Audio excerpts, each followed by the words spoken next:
Maravilha. Pai do Senhor Jesus, então, Moab, Deus abençoe, seja bem-vindo aí mais esta live. Tá tudo bem por aí? Como é que tá? Ô, glória. Pai do Senhor Jesus, pastor Carlos, né? Mais um privilégio aí estar participando da live com o pastor.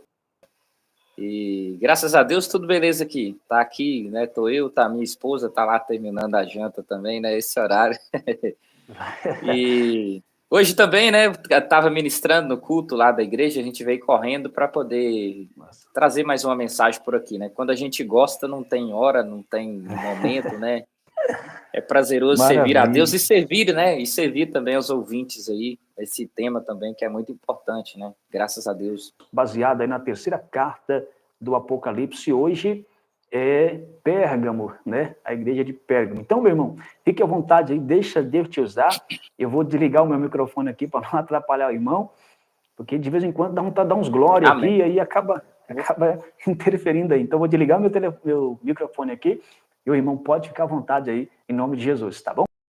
Primeira carta à igreja de Pérgamo, né? Ao anjo da igreja que está em Pérgamo, escreve: Isto diz aquele que tem a espada aguda de 2 fios. Eu sei as tuas obras e onde habitas, que é onde está o trono de Satanás. E retens o meu nome e não negastes a minha fé. Ainda nos dias de Antipas, a minha fiel testemunha, o qual foi morto entre vós, onde Satanás habita. Mas umas poucas coisas tenho contra ti, porque tens lá os que seguem a doutrina de Balaão, o qual ensinava Balaque a lançar tropeço diante dos filhos de Israel, para que comesse dos sacrifícios da idolatria e se prostituísse. Assim tens também os que seguem a doutrina dos nicolaítas, os que eu obedeço. Arrependa-te, pois, quando não em breve virei a ti e contra eles batalharei com a espada da minha boca. Quem tem ouvidos ouça, o Espírito diz às igrejas.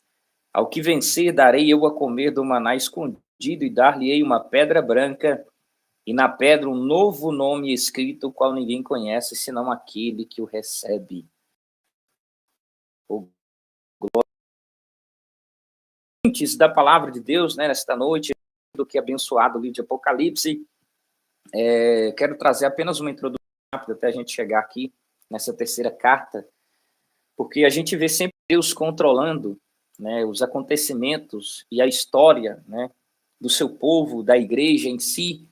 E a Bíblia relata para nós aí o livro do Apocalipse, né, quando João ele vai ter a visão em qual o Senhor Jesus se apresenta para ele, né, e era um cenário agora onde João estava exilado na ilha de Patmos, né. Eu quero até citar um pouquinho anteriormente, porque ainda no período apostólico o imperador era Nero, e a história conta para nós, né, a Bíblia não dá detalhes sobre isso, mas a história conta para nós que Nero era um perseguidor da igreja, a qual, ao mando de Nero, morreu o apóstolo Paulo, né, morreu o apóstolo Pedro, e demais tantos outros cristãos, né, e a história segue adiante e diz que Nero, né, ele vai morrer, vai entrar depois outro imperador, né, que era, se eu não me engano, Vespasiano, e esse também é um imperador que inaugura o Coliseu Romano, onde morreram muitos cristãos, né, nesse período também o seu filho invade Jerusalém no ano 70, destrói Jerusalém, né, destrói o templo. A história conta que os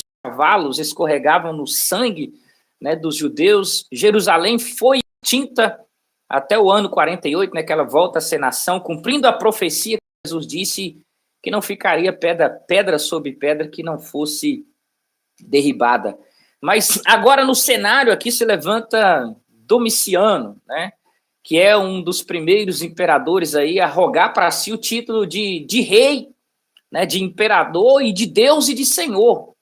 Esse imperador aí que vem agora e coloca o apóstolo João exilado nessa ilha, aonde ali aquela pessoa que ficasse nessa ilha de Patmos, ela poderia morrer por causa de problemas de saúde, né, ou do excesso do trabalho, ou no meio das bestas feras que tinha naquela região.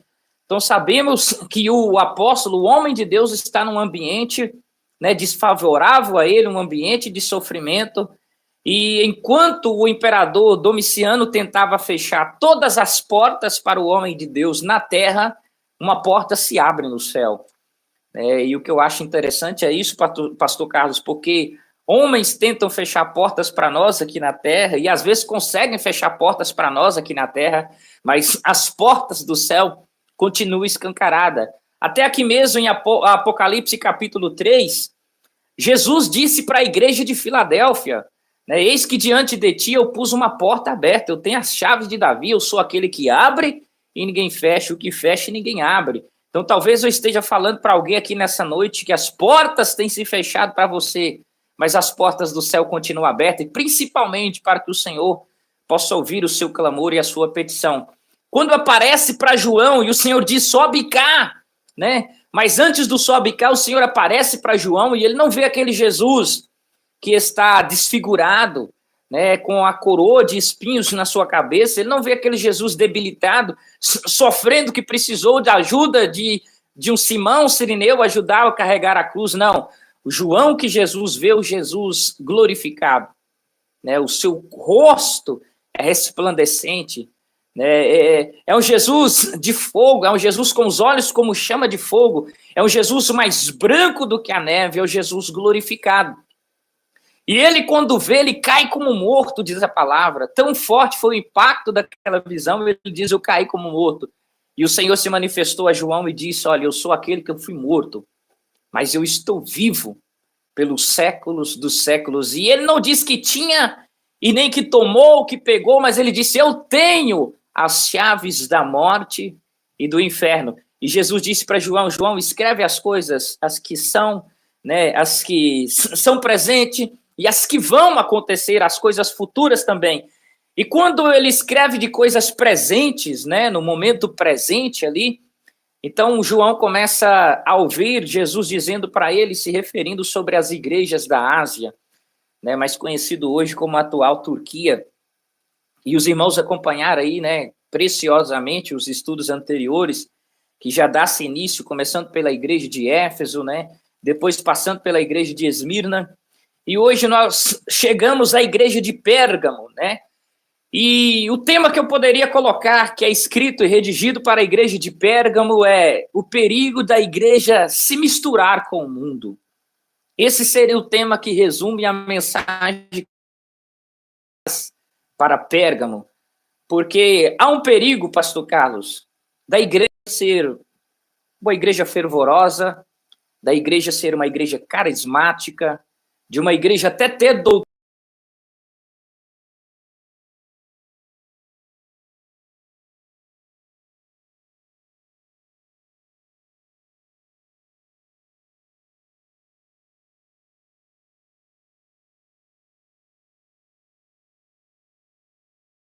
Pregando um verdadeiro evangelho, ela continua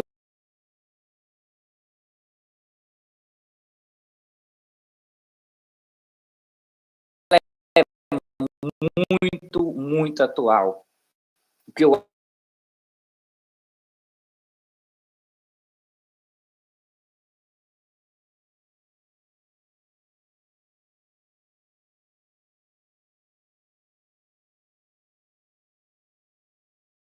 Jesus direcionava a mensagem, mas essa mensagem é contemporânea, Pérgamo, né? Mas é um sermão que eu estou pregando que revela para a gente todas as coisas e todos os acontecimentos também atuais para nosso tempo atual. O irmão falou que está cortando a minha voz. Deixa eu ver se tem mais alguém aí que... né, mas deu uma melhorada, viu, Mário? Deu uma travadinha aí, mas voltou normal, graças a Deus. Pode continuar. Então tá bom. Então, glória a Deus. A palavra Pérgamo significa casado, né? E isso poderíamos olhar uma referência grande aqui, porque a igreja, ela é a noiva de Cristo, e ela não pode se misturar, prostituir, né, os seus princípios. Cristo, primeiro, ele diagnostifica a igreja. É interessante que para todas as igrejas ele diz, eu conheço, eu sei as tuas obras. Isso é muito poderoso porque Jesus conhece a igreja. Jesus sabe o que acontece, e eu quero dizer isso aqui, talvez eu cite a igreja reunião, né, a igreja corpo, mas também a igreja pessoa, a igreja na individualidade, porque Jesus conhece as nossas obras, e ele diz assim, eu sei onde habitas, que é onde está o trono de Satanás. Né? Essa igreja estava no condomínio de Satanás. Pérgamo, nesse período, era a cidade principal entre todas as igrejas da Ásia Menor. Pérgamo era a cidade principal, chegou a ser a cidade capital aí por mais ou menos 400 anos, né, na Ásia Menor. Então, nós estamos falando aqui da carta da igreja mais importante daquele período, era da igreja de Pérgamo. Até porque quando a gente fala de pergaminho, a gente lembra-se, né, que o pergaminho ganha esse nome por causa da região de Pérgamo. E também, pastor Carlos, a segunda maior biblioteca do mundo na época estava na cidade de Pérgamo. Estava em segundo por quê? Porque a primeira biblioteca maior do mundo estava em Alexandria, no Egito. E justamente, né, o rei Seleucida, que tomava conta no período aqui de Pérgamo, ele queria passar essa biblioteca a ser a maior biblioteca, mas o rei lá de Alexandria não permitiu, né, tentou impedir de todas as maneiras, e é por isso que, para não depender, né, do material que se usava, é que Pérgamo até agora vai começar a produzir, né, as suas folhas, para não usar o papiro, vai começar a produzir o próprio pergaminho. Cerca de 200 mil livros ficavam nessa biblioteca na região de Pérgamo. Então era um lugar de muito conhecimento, era um centro cultural da época. Havia um centro pagão, né? Havia ali um panteão de deuses, eles adoravam a Zeus, eles adoravam a um deus principal aqui, que agora Esculápio, e esse Esculápio aí até hoje na simbologia se usa, pastor Carlos, aquele símbolo da serpente com uma espada, né? Muitos dialectos dos médicos têm esse símbolo, porque Pérgamo, nessa época, a maior escola de medicina estava em Pérgamo.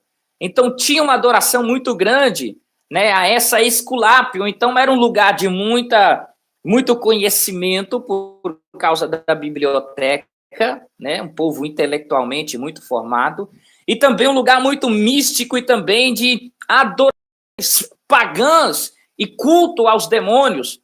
O ambiente era terrível, mas a parte principal que eu quero citar aqui é porque Pérgamo, talvez assim, entre aspas, ela ganha o privilégio de ter ali naquele lugar um centro ou um templo de adoração ao imperador vivo.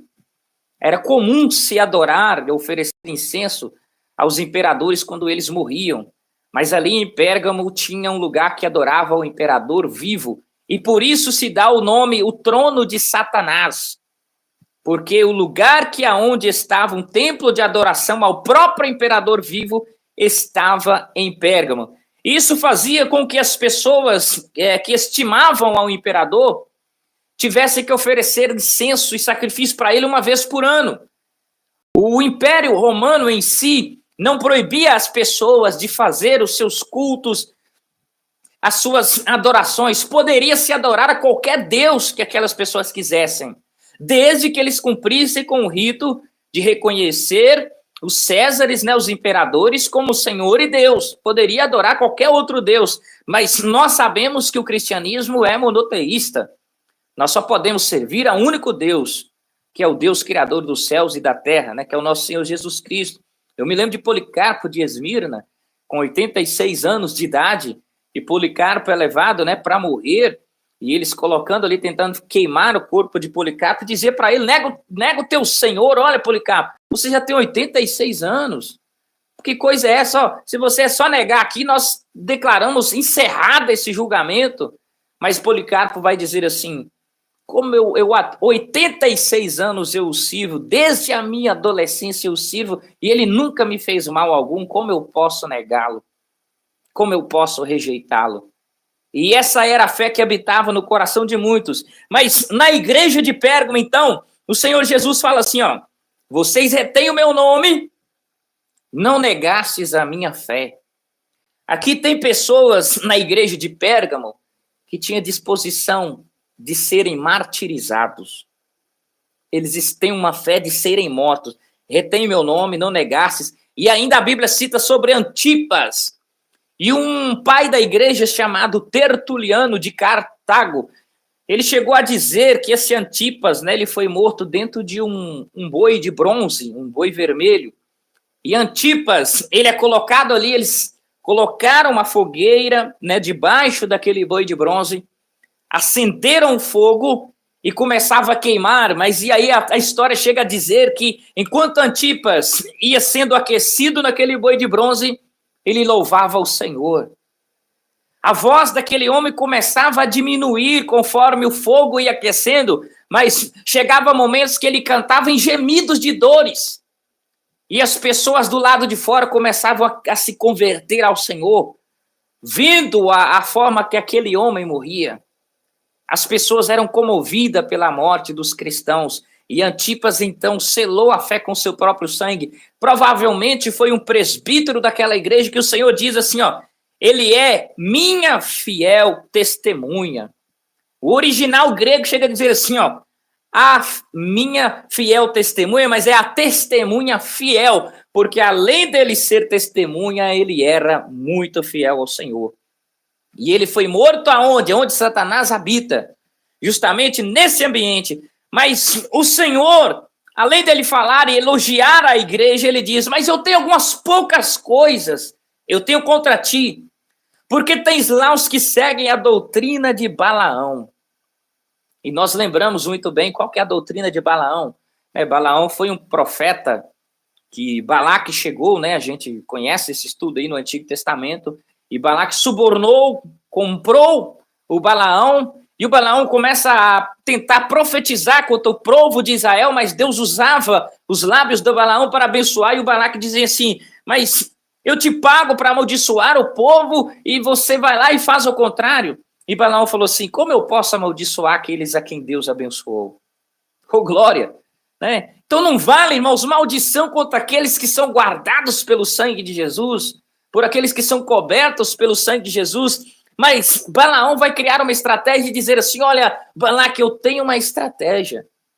Se você colocar moças, as suas donzelas, as moças, e enviá-las ao arraial do povo de Israel, eles vão se prostituir com as mulheres. E foi o que aconteceu.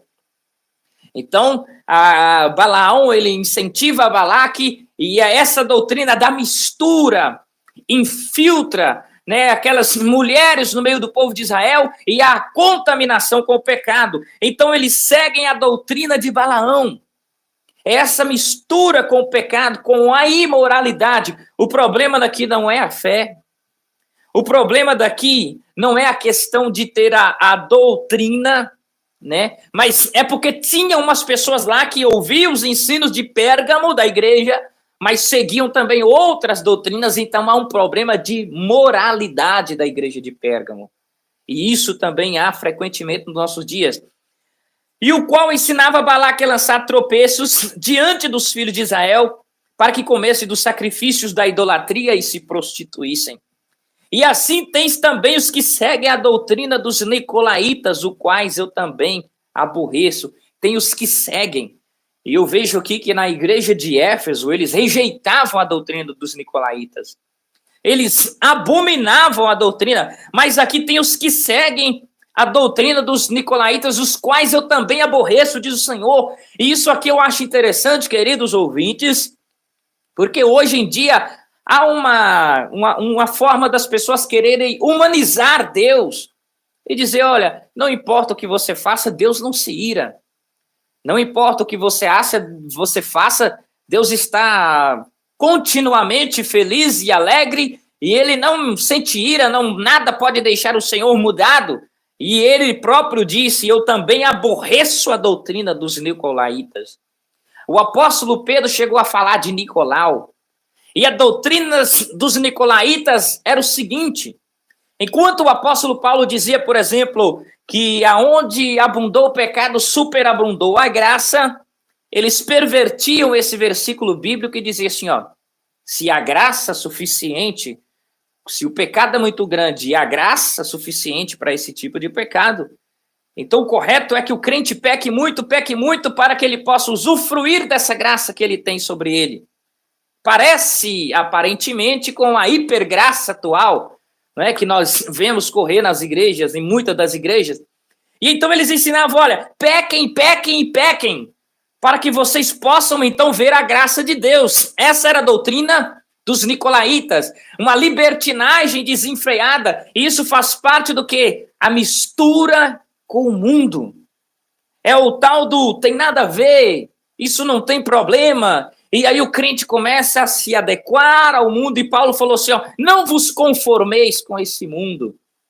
É a mesma coisa que Paulo falasse de uma forma, olha, não se adequem, não se deixem ser moldados por esse mundo, porque a Bíblia ensina para nós, queridos, que nós não somos daqui, né? Nós não somos daqui, por isso nós não devemos adequar-nos aqui, por isso vereis a diferença entre o que serve a Deus e o que não serve, e quando se fala de nós e esse mundo, nós somos peregrinos, né? Nós estamos aqui de passagem.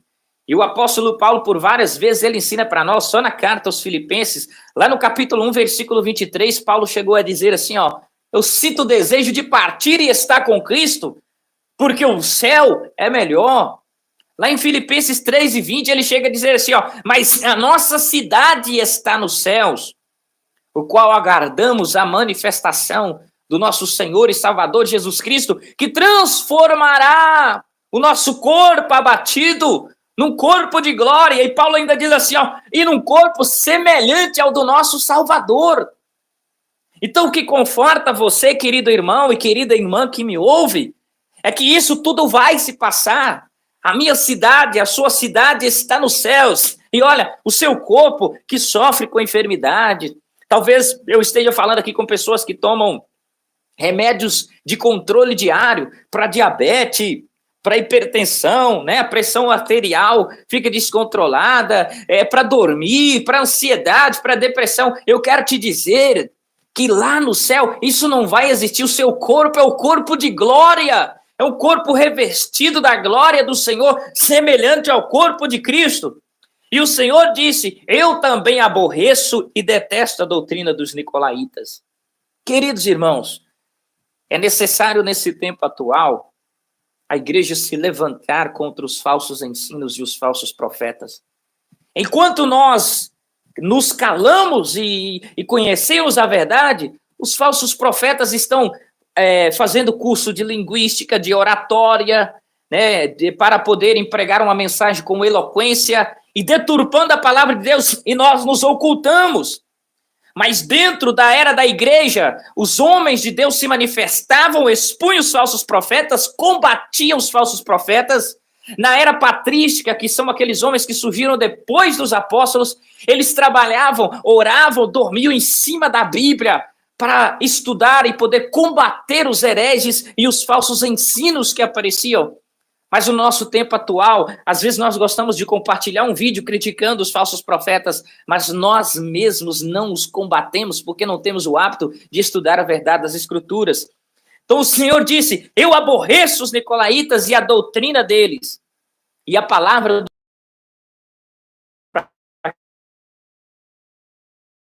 arrepende-te, pois, quando não breve virei a ti, e contra eles batalharei com a espada da minha boca. A espada da minha boca aqui é o símbolo da palavra de Deus. O Senhor Jesus batalhará, porque se está falando de doutrina de Balaão e doutrina dos nicolaítas, fala do ensino dos nicolaítas e do ensino de Balaão. São ensinos falsos, são ensinos de demônios. Então se vence um falso ensino com um verdadeiro ensino. E como que é o verdadeiro ensino? A palavra de Deus. Lá em Efésios capítulo 6, Paulo fala sobre as armaduras espirituais. Só tem uma lá que ela não é uma armadura de defesa. Capacete da salvação é de defesa. Escudo da fé é de defesa. Couraça da justiça é de defesa. Sandálias do evangelho é defesa. Cinturão da verdade é defesa. Mas um não é de defesa, é de ataque.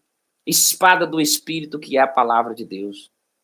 Jesus venceu Satanás no deserto usando a palavra de Deus, né? E essa espada de dois gumes, que é tão interessante, pastor Carlos, que eu gosto de falar da palavra, porque você está num culto e aí canta-se um louvor, e você está ali ouvindo, ok, e aí a pessoa conta um testemunho, está tudo ok, depois repete-se um louvor, o louvor até na oferta, mas chega o momento da palavra, ô glória, o louvor talvez tocou no intelecto, o testemunho humano tocou no intelecto, às vezes até as abobrinhas ditas no altar ficou no intelecto, mas quando abre-se a Bíblia e expõe o Evangelho, Hebreus 4:12 diz, a palavra de Deus é viva e eficaz, mais penetrante do que a espada de dois gumes, que penetra até a divisão da alma, do espírito, das juntas e das medulas. Eu não sei aonde fica a divisão da alma e do espírito, mas a palavra vai lá onde o louvor não vai, aonde o testemunho humano não vai, aonde a palavra do coach não vai, a palavra de Deus vai lá. E Jesus diz, para vencer a doutrina errônea, as doutrinas de demônio e dos falsos profetas, é somente com a espada da minha boca, somente com a minha palavra, é a palavra de Deus, queridos. E eu sempre digo, o evangelho é mais do que milagre, o evangelho é mais do que manifestação sobrenatural. Evangelho significa anunciar as boas novas, e é por isso que o próprio Jesus é chamado de mestre e não de curandeiro. Por quê? Porque a ênfase do ministério de Jesus estava no seu ensino, estava na sua doutrina. Então, vários lugares eles, Rabi, mestre, por quê? Porque o ensino de Jesus é que vencia os ensinamentos errôneos e hipócritas dos fariseus daquele período. Então Jesus diz, eu batalharei com eles com a espada da minha boca. E essa espada da boca de Jesus diz, da sua palavra, desta palavra contra as doutrinas, e também do juízo de Deus que há de vir. Porque no tempo final, como disse Apocalipse capítulo 19, o Senhor Jesus virá para pelejar contra o anticristo e o falso profeta e com seus exércitos. E a Bíblia diz que vai sair uma espada aguda, né? Ali é a palavra de Cristo lançando a besta e o falso profeta no lago de fogo, onde vão inaugurar o lago de fogo. E o Senhor diz assim, ó, quem tem ouvidos, ouça o que o Espírito diz às igrejas. Eu acho isso interessante, pastor Carlos, porque o evangelho é tão simples porque fala de ouvir. Lá em Marcos capítulo 4, o versículo, se eu não me engano, é o versículo 29 ou versículo 23, vai dizer assim, ó, Jesus contra a parábola do semeador. E a parábola do semeador, a ênfase é a mensagem, a palavra de Deus, é a semente. E Jesus diz assim, ó, quem tem ouvidos, ouça. Marcos capítulo 4, é o versículo, se eu não me engano, eu acho que é o versículo 29. E lá em Lucas, capítulo 16, versículo 23, né, ou 29, posso ter trocado, vai dizer assim, ó, o rico estava ardendo em chamas no Hades, e ele disse para o pai Abraão, permita-me que esse Lázaro vá lá e avise os meus irmãos que estão padecendo. E no versículo 23 vai dizer assim, ó, eles têm lá na terra Moisés e os profetas, ouçam-nos. A Bíblia está sempre levando a ênfase do ouvir, da pregação, da exposição. Quando Deus levantava profetas no período do Antigo Testamento, eles abriam a voz e clamavam em alta voz e as pessoas tinham que ouvir o chamamento divino ao arrependimento. E a Bíblia diz em Romanos 10:17, a fé vem pelo ouvir, e o ouvir da palavra de Deus. Hebreus 3:7 diz assim, ó, se ouvirdes hoje a voz do Espírito Santo, não endureça o seu coração. O que o Espírito diz aqui é, ó, quem tem ouvidos não é veja, não é quem tem olhos veja, porque há uma multidão de pessoas que estão querendo apenas ver. Há uma multidão de pessoas querendo ver sinais, mas o Espírito Santo está dizendo, ó, se atente, cuidado, porque se você procura só o que você vê, o falso profeta pode te enganar. Porque o falso profeta, se tem algo que ele faz, é sinais. Mas o Espírito Santo, a preocupação dele é com o que você ouve, porque a instrução é que te levará para o caminho estreito e a salvação em Cristo Jesus. A salvação a fé vem pelo ouvir e o ouvir da palavra. E o Espírito disse, quem tem ouvido, ouça o que o Espírito está falando. O interessante é que o Espírito, em todas os tempos e as gerações, ele não deixou de falar, ele continua falando às suas igrejas. E uma live como essa, um ensino como esse aqui, é o mesmo despertamento. Eu fico feliz, pastor Carlos, porque quando a gente está trazendo um ensino desse, significa que o Espírito está dizendo assim, ó, se atentem, eu ainda estou falando. Eu falei para Pérgamo, mas eu falo também nos dias atuais, eu continuo falando para o meu povo. E a mensagem que o Senhor diz é uma mensagem bonita que diz assim, ó, ao que vencer darei eu a comer do maná escondido. Oh, glória. Tem uma tradição, eu não sei, eu não posso afirmar isso como verdade, mas tem uma tradição que diz que quando foi ocorrer o cativeiro de Judá, né, em 586, o Jeremias correu e tirou lá daquela amostra do maná que ficava dentro da arca e escondeu. Alguns supõem que Jesus estava trazendo a referência desse maná escondido, né? Mas eu não quero aqui afirmar isso, porque isso é um conto, ninguém sabe se é verdade, mas fato é que aqueles que rejeitam os banquetes que o mundo oferece, que aqueles que rejeitam as misturas dos pratos, das ofertas que esse mundo oferece, você tem preparado para você um maná, você tem para você um banquete espiritual. E a Bíblia diz, eu darei uma pedra branca, e nesta pedra um novo nome escrito, qual ninguém conhece, senão aquele que o recebe. Essa pedra branca, ela tinha 2 símbolos nesse período. Um dos símbolos da pedra branca era o seguinte, aquela pessoa que seria condenada, ela poderia receber uma pedra preta ou uma pedra branca. O absolvido diante de um julgamento recebia uma pedra branca. E há outro símbolo também, pessoas que iam participar de festejos, de festas tradicionais e ritualísticas desse período, os convidados de honra recebiam uma pedra branca para poderem entrar nesta festa. E eu posso jogar isso aqui, ó, porque essa pedra branca e um novo nome escrito é a legalidade que nós temos de ser selados pelo Espírito Santo e de poder entrar nas bodas do Cordeiro, participar do banquete celestial que nos espera no dia do arrebatamento da igreja. Hoje eu preguei em 1 Tessalonicenses, capítulo 4, versículo 13, que fala da volta de Cristo. Paulo pregando para a igreja de Tessalônica, dizendo, ó, acerca daqueles que morrem, daqueles que dormiram, não sejam ignorantes. Nós não precederemos aos que dormem. Eles vão ressuscitar primeiro e nós, os vivos, seremos arrebatados juntamente com ele nas nuvens. E o Senhor deixa para nós essa promessa, irmãos. Ao que vencer, só tem promessas gloriosas. Ao que vencer, só tem coisas tremendas. Mas a frase que fica da igreja de Pérgamo é, cuidado. Cuidado, porque o mundo pode entrar sorrateiramente. Olha, se o mundo entra na igreja, ok, talvez não podemos impedir certas coisas. Mas você é o corpo e a igreja e o templo do Espírito Santo. Não deixe você ser iludido pelas coisas desse mundo. Não deixe você ser enganado pelas coisas desse mundo. Abra os seus olhos e se atente, porque tem uma forma de saber discernir os tempos e a época em que estamos vivendo, porque o Espírito Santo está dizendo, ouça, procure discernir, porque quando fala ouça, é porque o segredo está na palavra. Não quer ser enganado, irmão? Se apegue à palavra.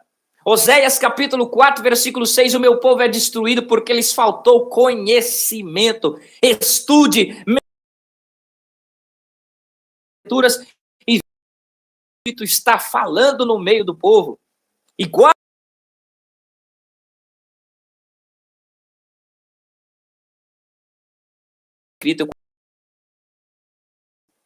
são promessas gloriosas. Irmãos, está lá no céu. E eu quero te encontrar lá. O céu é maravilhoso. Não é simplesmente porque tem ruas de ouro, muro de jaspe, o rio de água cristalina ou árvore da vida. Sabe por que o céu é maravilhoso? Porque Jesus está lá. Porque a presença de Deus é que faz o céu. Tem muita gente que só quer ver o céu por causa do que Apocalipse fala do céu. Mas eu só quero ir para o céu muito mais porque o meu Salvador está lá.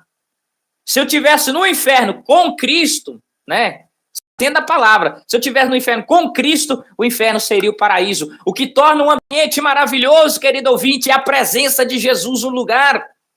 O que torna o seu trabalho maravilhoso, não vai ficar exaustivo, é Cristo estar no teu trabalho. O que torna a tua família abençoada, sem murmuração, é Cristo estar na tua família. O que torna o teu lar abençoado, onde você pode reclinar sua cabeça e acordar amanhã em paz, é Cristo estando na tua casa e na tua família.